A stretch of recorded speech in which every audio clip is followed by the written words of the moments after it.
Ya, kita Maliaki pasalnya yang keempat, ayatnya yang keempat, 5 dan 6. Maliaki pasalnya yang keempat, ayat 4, ayat 5 dan ayatnya yang ke-6. Nah, kita baca dulu ayatnya, kemudian saya akan jelaskan ayat-ayat ini di minggu Advent yang pertama kita menjelang kita merayakan kedatangan Yesus pada Natal.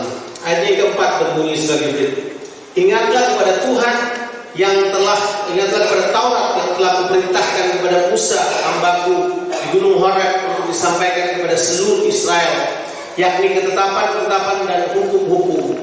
Sesungguhnya aku akan mengutus Nabi Elia kepadamu menjelang datangnya hari Tuhan yang besar dan dahsyat itu. Maka ia akan membuat hati bapak-bapak berbalik kepada anak-anaknya dan hati anak-anak kepada bapak-bapaknya, supaya jangan aku datang memukul bumi sehingga musnah. Nah, kalau saudara pelajari Alkitab, maka perkataan ini adalah firman Tuhan yang terakhir yang disampaikan oleh Tuhan di perjanjian lama. This is the last word in Old Testament. Ayat ini adalah ayat terakhir yang Tuhan sampaikan di perjanjian lama. Setelah ayat ini, seperti saudara sudah ketahui, telah diajarkan kepada saudara, setelah ayat yang ke-6, maka Tuhan tidak berbicara kepada orang Israel selama kurang lebih 450 tahun lamanya.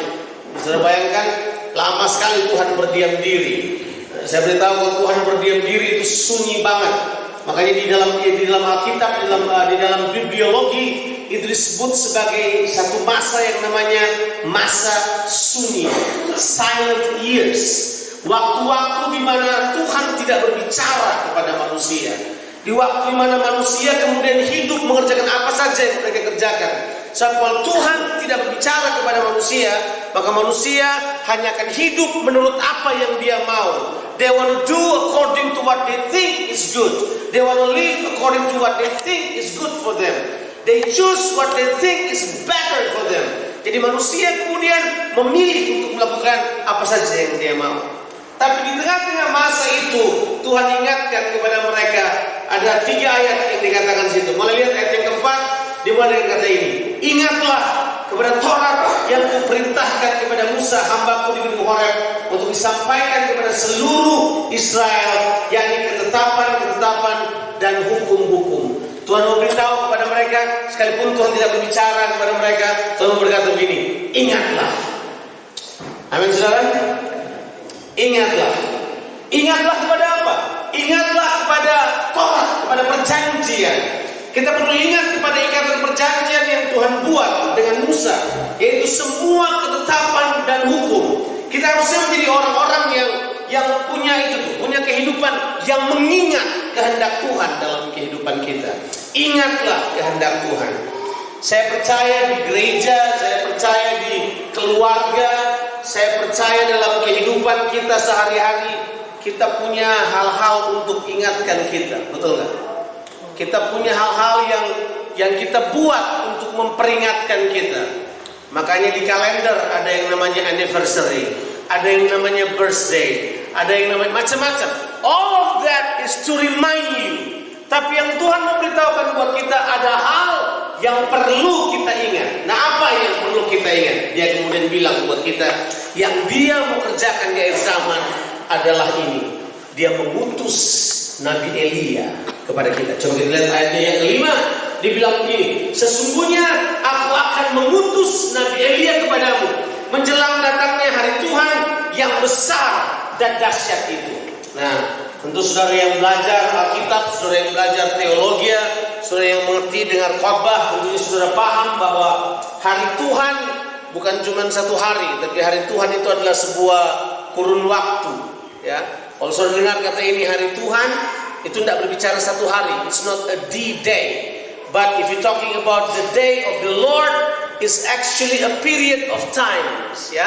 Suatu kurun waktu di mana dalam waktu itu terjadi peristiwa yang menyatakan bahwa kedatangan Tuhan sudah dekat, betul ya? Ada peristiwa yang terjadi. New things happening, hal-hal yang di depan kita nggak tahu, kadang-kala menakutkan kita. Tapi dengarkan ini, Tuhan mengingat saudara. Makanya saudara perlu ingat Tuhan. God remembers you, ya. Dia ingat saudara di ingatannya. Makanya dia kirim pada saudara seorang nabi yang namanya siapa? Elia. Nah, mari kita bahas sebentar tentang hari Tuhan. Hari Tuhan tidak tertulis di kalender suku Mayan. Saudara jangan lupa itu. Hari Tuhan tidak tertulis di kalender suku Mayan. Hari Tuhan harusnya tertulis di Alkitab. Halo. Makanya jangan percaya kalender suku Mayan. Percayalah Alkitab. Tahu kalender suku Mayan? Kalender itulah yang kemudian dipakai untuk membuat film tahun 2012. Yang banyak jemaat yang pergi nonton kemudian pulang bertanya, apa betul kayak begitu? Baca kitab saudara saja lebih banyak, saudara tahu jawabannya daripada kemudian berpikir bahwa hari Tuhan adalah seperti yang kalender suku Mayan bilang. Enggak, saudara, saya beritahu pada saudara, hari Tuhan cuma Tuhan yang tahu. The day of the Lord, only the Lord knows, nobody else. Only God knows the days of the Lord comes to you. Kita nggak tahu. Tapi karena seperti saya katakan tadi, hari Tuhan itu adalah sebuah period, sebuah kurun waktu. Makanya kita diberi kesempatan untuk mengerti kapan hari Tuhan datang. Betul kan? Karena kita sudah tahu hari Tuhan adalah sebuah kurun waktu, makanya ada periode di mana kita bisa ketahui inilah saat-saatnya. Nah, dalam banyak nubuatan yang terjadi dan nubuatan dihubungkan dengan banyak hal. Memang ada banyak hal yang dinubuatkan oleh Alkitab yang para orang-orang berhikmat, para nabi akhir zaman telah menemukan hal tersebut. Believe it or not. Satu tanda yang baru saja terjadi sekitar bulan yang lalu atau awal bulan ini. Itu Uni Eropa itu sudah punya presiden sekarang. I don't know if you know that. Jadi Uni Eropa itu sudah punya satu presiden sekarang. Ya, saya lupa namanya. Sudah saya cari. Kita anggap nggak penting, tapi dalam kalender nubuatan itu penting sekali. Ya, if you think that is not important, you will know one day that is important. Bahwa importance dari hal tersebut karena kemungkinan besar nubuatan-nubuatan yang lain akan segera tergenapi. Consider kedatangan Yesus yang kedua kali, perlahan-lahan hal ini tergenapi. Tapi tanda yang utama adalah ini, bahwa Tuhan akan mengirimkan Elia buat kita. Bukan Elia bangkit dari kubur lagi, tapi yang dimaksud ini adalah the spirit of Elijah. Kita akan membawa kembali apa yang disebut dengan pelayanan Elia. Nah, apa itu pelayanannya Elia? Let's see the ministry of Elijah.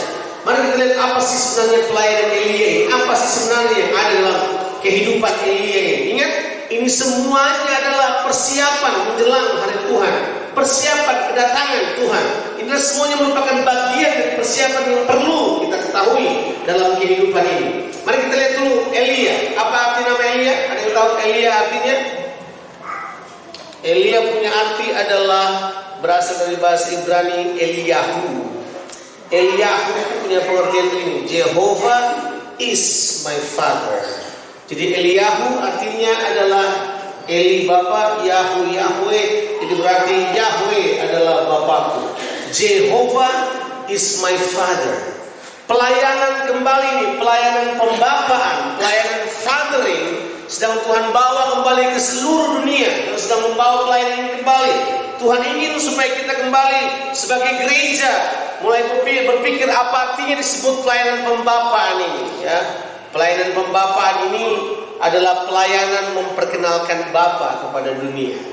Bukan cuma sekedar menjadi Bapa, tapi sebuah pelayanan yang memperkenalkan Bapa di sorga untuk dunia. Tahukah saudara, untuk para Bapa yang ada di dalam ruangan ini, saya cuma mau ingatkan kepada saudara bahwa menjadi Bapa adalah hal menyatakan Bapa buat dunia. Kita menjadi Bapa harusnya menunjukkan figur Bapa kepada dunia. Para ibu akan berkata begini, kalau begitu bagaimana dengan para ibu? Untuk apa para ibu ada di dunia ini? Para ibu punya peran sendiri dan saya yakin sekali kalau saudara baca di dalam kitab 2 Timotius, 1 Timotius juga ditulis 2 pasal dari kitab Timotius ini menjelaskan kepada kita bahwa ibu-ibu akan menggenapi nubuatan. Masih ingat nubuatan yang disampaikan kepada Hawa? Masih ingat? Dia bilang begini, bahwa nanti setan itu, aku akan bermusuhan sama ular itu, betul kan? Ular itu akan memagut tumitmu, tapi engkau akan meremukkan apa? Engkau akan meremukkan apa? Kepalanya. Benihmu, itu kata yang dipakai, akan memerintah. Siapa benihnya itu? Benih perempuan ini yang akan meremukkan kepala dari siapa? Kepala dari iblis. Nah, tentu nubuatan itu kalau sudah pelajari di Alkitab berbicara tentang Yesus, tapi juga berbicara tentang pelayanan wanita di akhir zaman yang melahirkan generasi baru yang akan membuat perbedaan dan perubahan. Makanya begini, para wanita sudah punya tempat yang luar biasa. Ibu-ibu, kalau sudah punya anak, sudah punya keturunan, ketahuilah keturunan yang kau lahirkan harusnya akan meremukkan kepala ular. Yes. Jadi makanya yang baru punya anak masih kecil jangan anak buah gini, enggak.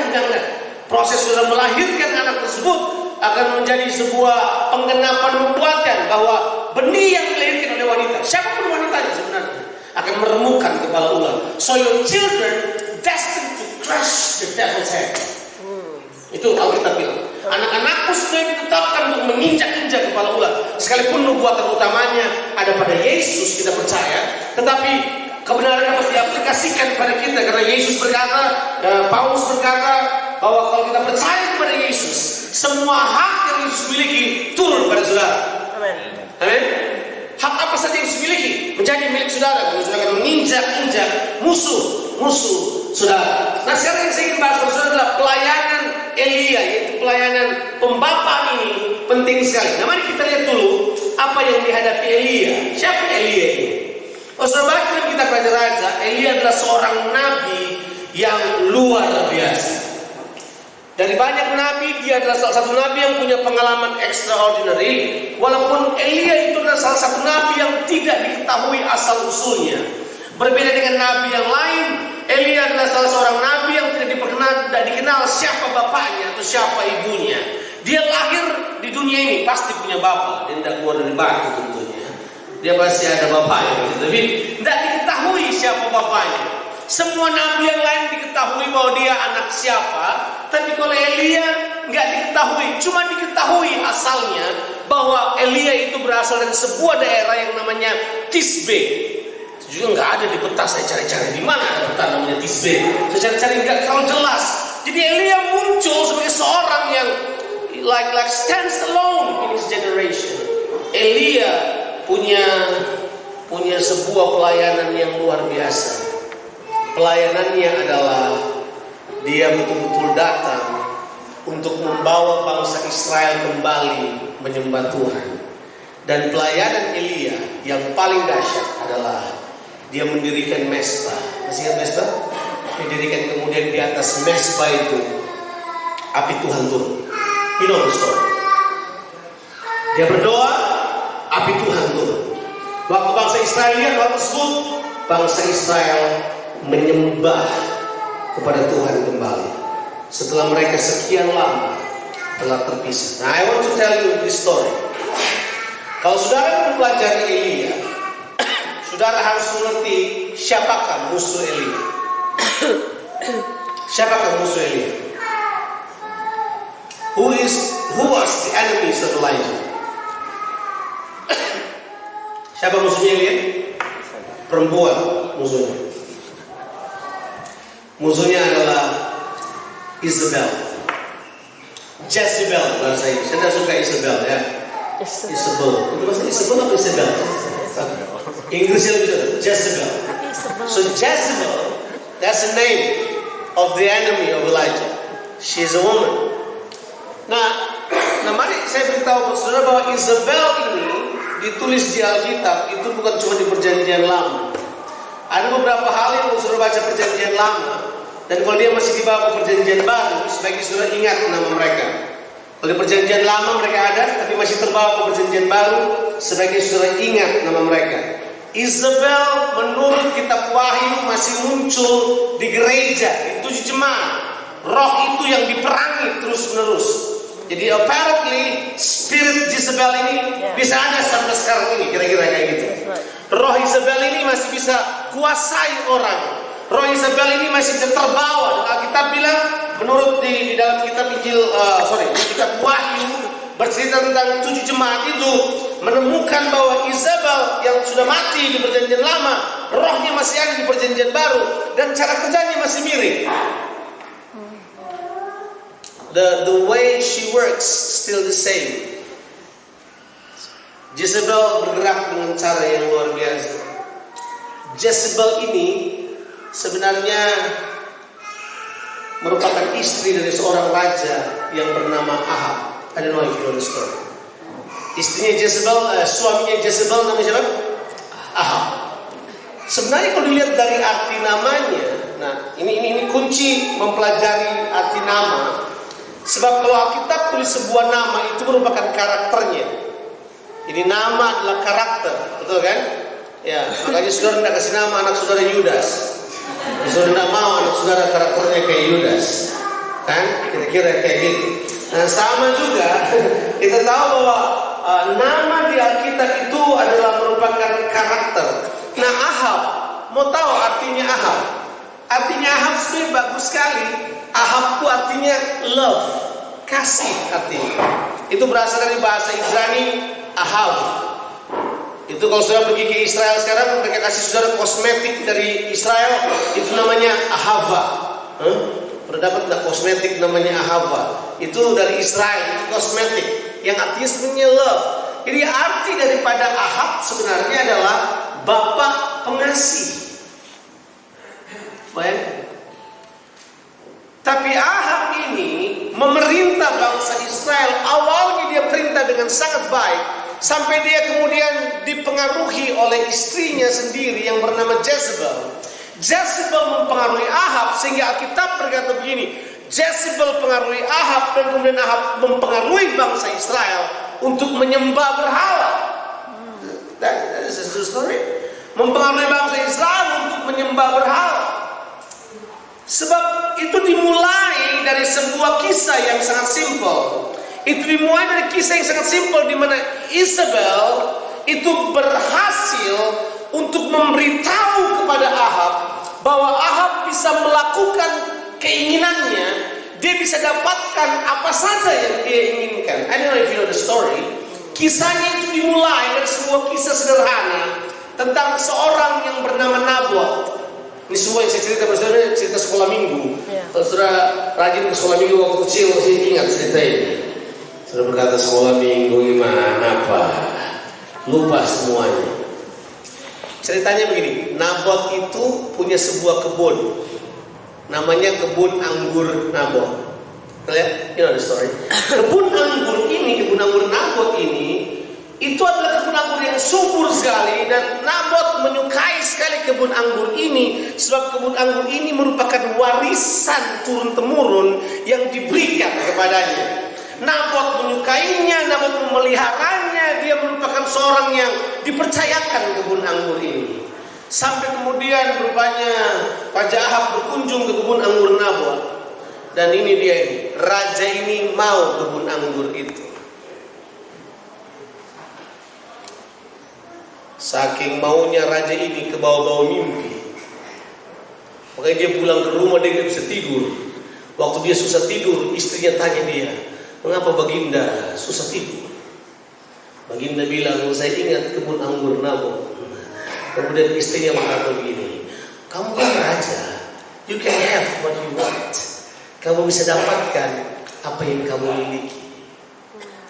Dan saya percaya the challenge of leadership, sebuah tantangan kepemimpinan. Menurut saya tantangan kepemimpinan yang tertinggi adalah kemunafikan. Tapi tantangan yang berikutnya adalah ini, bahwa di posisi sebagai pemimpin kita pikir kita bisa ambil apa saja yang kita mau dari orang-orang yang kita pimpin. That is probably the big challenge when we think as leaders that we can take anything that belongs to the people that follow us. That we can actually do anything that we want. Dia apa yang dibuat oleh Jezebel. Jezebel ini kemudian mengatur begitu rupa supaya si Ahab bisa mendapatkan kebun anggur Nabot. Dan cara yang dia buat adalah dia harus bunuh Nabot. Bermula dari keinginan kecil, tapi keinginan yang ditunggangi keinginan yang kemudian dibesar-besarkan oleh the spirit of Jezebel. Spirit of Jezebel punya tiga ciri. Spirit of Jezebel ini yang kita sebut sebagai witchcraft. Ini yang kita sebut dengan praktek sihir. Ini yang kita sebut praktek berupaya mengendalikan. Ada 3 hal. Yang pertama, it's controlling spirit. Dia punya spirit yang mengendalikan orang. Nah, ingat ini? Saya beritahu pada saudara, roh inilah yang sedang dihadapi oleh Elia. Makanya di akhir zaman Tuhan bawa roh ini supaya roh yang seperti ini dipatahkan, dikalahkan, supaya bangkit sebuah generasi yang menang terhadap roh-roh seperti ini. Roh yang pertama adalah controlling spirit, di mana dalam spiritnya dia berupaya kendalikan semua orang. Dan saya bayangkan, Isabel bisa kendalikan penyembahan pada waktu itu. Dia bisa kendalikan bahwa bangsa Israel tidak menyembah Tuhan, mereka menyembah berhala. Dia bunuh semua nabi Tuhan, kemudian dia lantik nabi-nabi Baal, nabi-nabi Asyera, untuk kemudian merayakan penyembahan model Baal. Saya bayangkan, wah, orang ini berpengaruh sekali. Dia kontrol, kendali orang. Tapi yang kedua, dia melakukan dengan cara yang terbiasa, intimidating. Itu kita sebut sebagai intimidating spirit. Witchcraft bergerak dengan intimidating. Orang ditakut-takuti, orang dikasih rasa takut gitu. Hati-hati di kepemimpinan kalau kita berkata, saya tidak pernah bilang sama orang, kalau kamu ganggu hamba Tuhan, kamu bisa disambar truk tua untuk pulang. Itu intimidasi. Kita tidak perlu bilang begitu, tidak perlu untuk dihargai orang jadi baik aja. Orang nggak hargai kita, mungkin kita nggak baik, gitu kan? Iya dong. Oh, tidak usah intimidasi orang sambil kata, jangan ganggu orang yang diurang Tuhan. Kau ganggu orang Tuhan, kamu bisa bangkrut. Enggak. Itu intimidating factor. Saya berjanji saya tidak perlu bikin takut-takut orang. Tapi yang ketiga, selain controlling, intimidating, ini yang namanya manipulating, manipulasi. Manipulasi adalah sebuah cara untuk menggunakan keadaan untuk kemudian memaksakan keinginan kita yang terjadi. Itu manipulating namanya. We use the circumstances to serve what we want, not God wants, not God's will, but to serve what we want, to get what we want. Gitu. Manipulating spirit works that way. Berupaya untuk menggunakan circumstances yang ada to memaksakan apa yang kita mau. Dan mereka buat ini. Kalau sudah baca di Alkitab, sudah baca di dalam kitab 2 Raja-Raja, sudah mulai baca pasal 16, 17, sudah akan baca, mendapatkan the clear picture dari apa yang saya gambarkan kepada saudara. Nah, yang paling dahsyat adalah ini. Dia bunuh semua nabi Tuhan. Nabi Tuhan lari terbirit-birit. Ada 2 hal yang dibuat oleh Isabel. Yang pertama adalah dia membunuh potensi pembapaan dari Ahab. Ahab enggak jadi bapak yang baik. Ahab kemudian kerjaannya memanipulasi orang. Dia kerjaannya memanipulasi orang. Dia mulai ambil punya Nabot, dia bunuh orang yang menghalangi keinginannya, dia mulai kalahkan, dia mulai bunuh. Dia singkirkan orang-orang yang dia tidak suka. Dia kemudian mulai pokoknya dia buat. Nabi yang ancam keamanan dia bunuh, itu aja.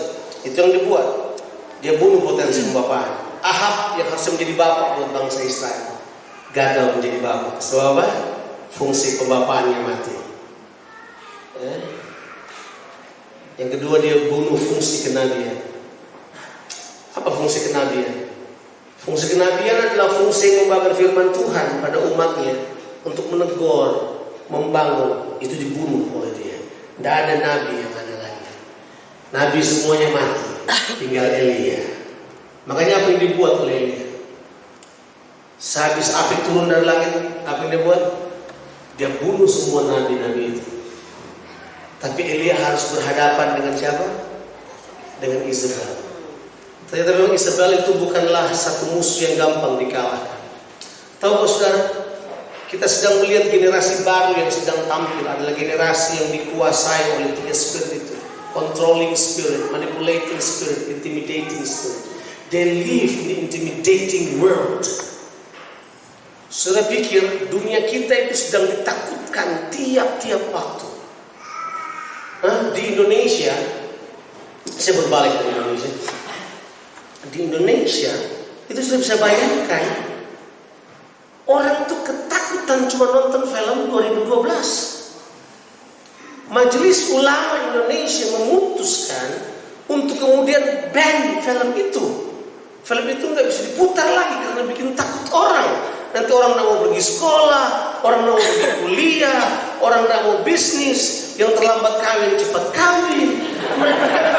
Mereka buat keputusan. This is true, cuman gara-gara film 2012. That's a movie. Why? People start to be intimidated by what happens around. They get intimidated by the fluctuations of stocks market. Mereka ketakutan dengan hal tersebut. Mereka sibuk membicarakannya. Tiba-tiba orang mulai membicarakan apa yang terjadi di mana negara kaya nih, di Dubai yang jatuh. Tiba-tiba orang kaget, Dubai katanya yang kaya yang sedang membangun kota raksasa, hotel raksasa, dan mereka lagi bangun. Bayangkan, bangun kota di tengah-tengah laut. Terus bayangkan, collapse projectnya. Orang ketakutan. Dia think kita mau makan apa? Ya kan?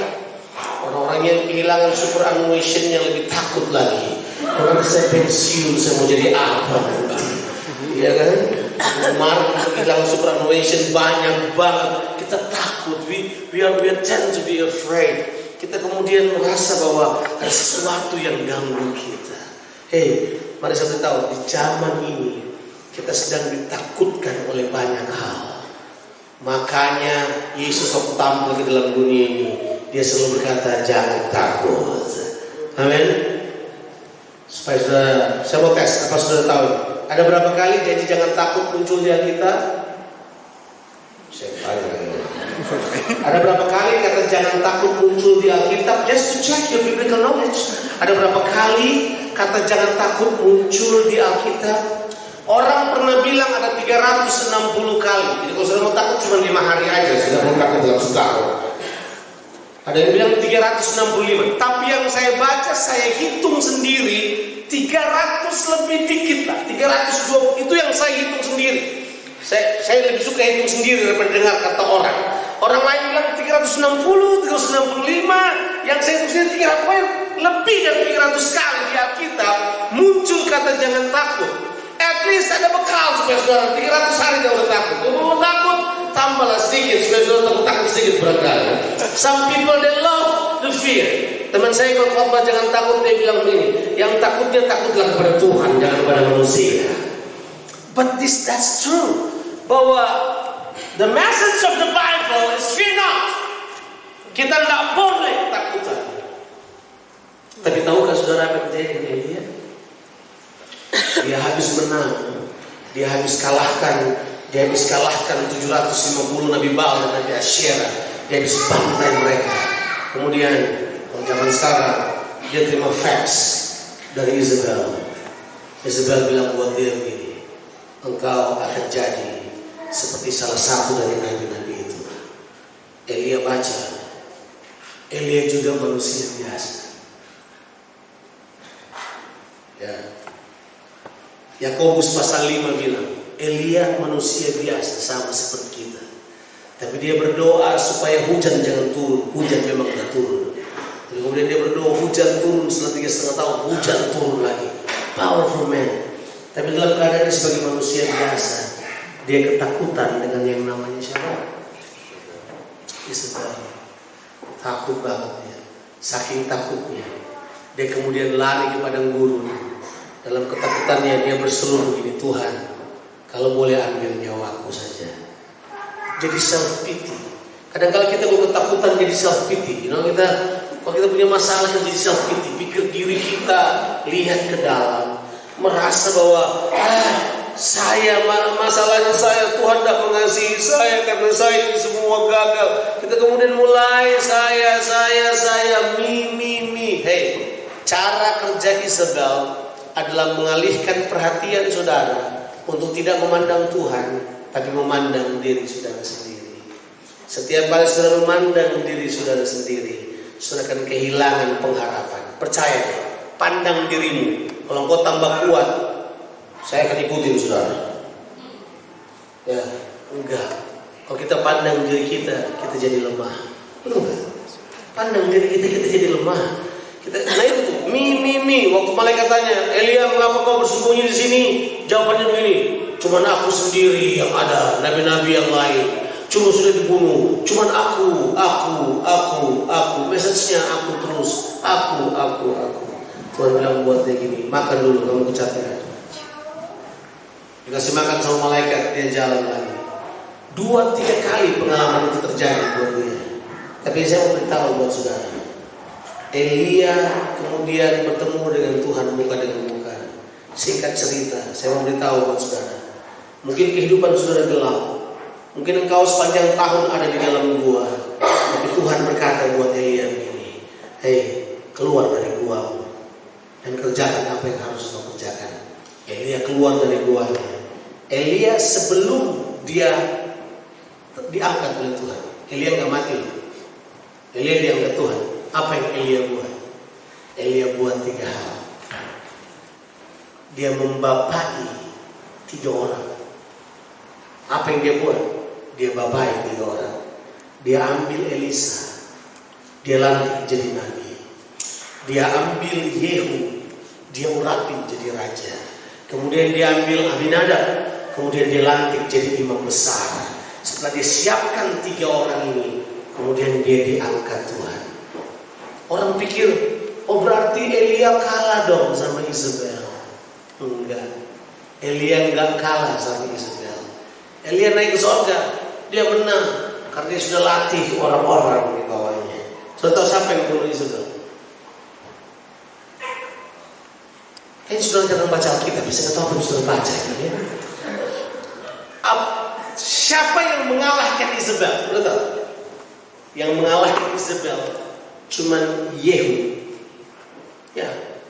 Itu not even fight with Isabel. Yehu cuma datang, dia bilang ini, where is Jezebel? Jezebel jatuh dari tingkat keberapa itu, bang, mati, gitu aja. No, this is the true story. This is the true story. Kalau memang saudara latih anak-anak saudara latih generasi berikutnya. Saudara punya pelayanan Elia di akhir zaman ini, membuat hati bapak-bapak berbalik kepada anak-anaknya, hati anak-anak berbalik kepada bapak-bapaknya. Pelayanan saudara adalah pelayanan pendamaian, bukan pelayanan yang membawa permusuhan, bukan pelayanan yang membawa perpecahan, bukan pelayanan yang membawa kekacauan, tapi pelayanan yang membuat orang berdamai, berbalik, pikiran orang durhaka jadi baik. Pelayanan ini yang kemudian yang dapat mengalahkan semua bentuk manipulasi, semua bentuk intimidasi, semua bentuk kendali yang datang dapat dikalahkan oleh orang-orang yang merdeka, dengan orang-orang yang punya pengalaman dibapai, dengan orang-orang yang tahu bahwa Bapa mereka adalah Bapa di sorga. Mereka orang-orang yang aman. Mereka tidak ketakutan karena keadaan dunia. Mereka tidak ketakutan dengan kecemasan apapun di sekitar mereka. Mereka tidak ketakutan dengan apa kata orang tentang diri mereka. Mereka adalah orang-orang yang berdiri kuat karena mereka tahu Bapaknya ada. Generasi kayak gini akan kalahkan Isabel. Halo. Kalau orang penakut itu begini. Kalau orang jahat serang dia akan segera lawan orang jahatnya. Itu penakut. Artinya begini, dia buat persis sama yang dibuat oleh orang itu. Dia menjadi sama dengan penjahat. Dia balas jahat dengan jahat. Kalau orang merdeka lain, orang buat jahat buat dia buat baik buat orang itu. Itu orang merdeka. Beda. Why? Because this person actually doesn't play the way they play. This person doesn't come to the realm of these people. They don't react the way these people react. They just do the will of God. That's why they are free people. They have freedom. They have freedom in their life. They don't attack other people when other people actually try to attack them. Why? Because they know they don't want to play their game. They play a different game. Kita bermain dengan cara yang berbeda. Betul kan? Yes. Orang lain ceritain jeleknya kita, orang lain hancurkan nama baik kita. We don't come and attack them. we just stay there, and we're gonna say, no, we don't want to say bad things about them, because when we say bad things about them, we become the same with them, and we don't want to. Kita berkata buruk tentang orang lain seperti orang lain berkata buruk kepada kita, kita jadi sama seperti musuh, dan kita tidak mau seperti itu. Sorry, gen kita berbeda, karena Bapa kita beda, dan kita kan harusnya. Kalau kita kembangkan hal ini dalam kehidupan kita, itu yang kita bilang di akhir. Tuhan bilang begini, if this has happened to you, I don't need to speak for you for a long time. It's okay, because you get this in you. Singkat cerita, waktu kemudian Tuhan dan berbicara dengan bangsa Israel. Waktu Yesus mulai, firman pertama yang disampaikan di perjanjian baru. Correct me if I'm wrong. Carilah di perjanjian baru. Kata firman pertama yang muncul dari suruhan sorga, itu kata pertama yang muncul adalah mereka copy persis apa yang ditulis di akhir kitab Maleakhi. Lukas pasal 1 ayat 17 adalah pertama kali lagi utusan sorga berbicara kepada manusia.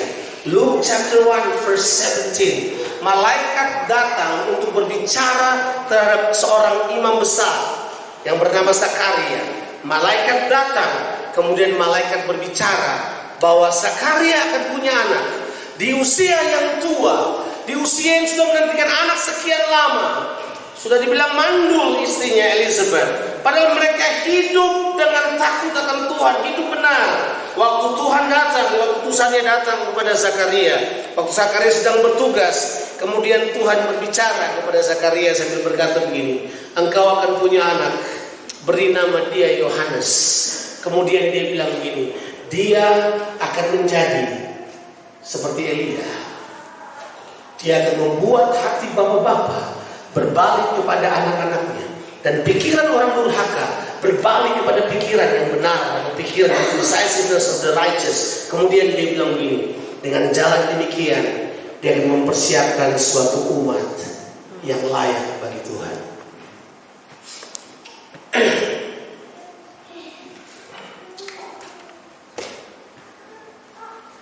We come to church every Sunday. You worship the Lord every Sunday. It doesn't matter who preached to you. It doesn't matter who served you. But you are here to be prepared for the day of the Lord. Amen. Saudara ada di sini untuk dipersiapkan untuk menjadi umat yang layak bagi Tuhan. We are all here to be prepared to be worthy towards God. Kita ada di sini untuk itu. Kita tidak punya tujuan lain. We are prepared for that. Kita dilatih untuk hal tersebut. Dan Alkitab bilang seperti ini, Roh Elia dikirim supaya hati manusia punya hati yang bersih terhadap manusia dan terhadap Tuhan. Kalau kita punya hati yang bersih, kita menjadi umat yang layak bagi Tuhan. Amen. Selalu jadi umat yang layak bagi Tuhan. Yes. Selalu jadi umat yang layak bagi Tuhan. Amen.